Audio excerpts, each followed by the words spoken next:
இல்லை எங்களோடது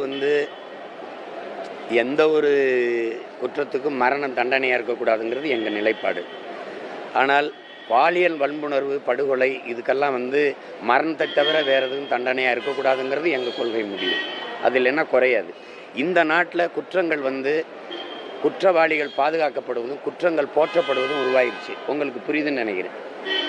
எத்தனை கொலை பண்ணாலும் 90 நாளில் வெளியில் வந்துடலாங்கிற நிலைமை இருக்கிறதுனால இந்த மாதிரி இந்த திருட்டு, இந்த கொலை எல்லாம் நிறைந்த போதையில் தான் இந்த எல்லா குற்றச்சம்பவங்களும் நிகழுது. இந்த குற்றத்தையெல்லாம் பிரசவிக்கிற தாயாக மது இருக்குது. அதை தெருவுக்கு தெரு திறந்து விட்டுட்டு கஞ்சா, அபின்னு, கொக்கைன்னு, மெத்தப்பட்ட மீன், இப்படி ஏகப்பட்ட வாய்க்குள் நுழையாத போதைப் பொருள்லாம் விற்கிற அனுமதிச்சுட்டு இந்த குற்றங்களை சுட்டு பிடிக்கிறேன், கட்டுப்பிடிக்கிறேன்லாம் அது கட்டுப்படுத்தாது. நீங்கள் அந்த தங்கையை வன்புணர்வு செய்த 3 பேரும் போதையில் இருந்தானா இல்லையா?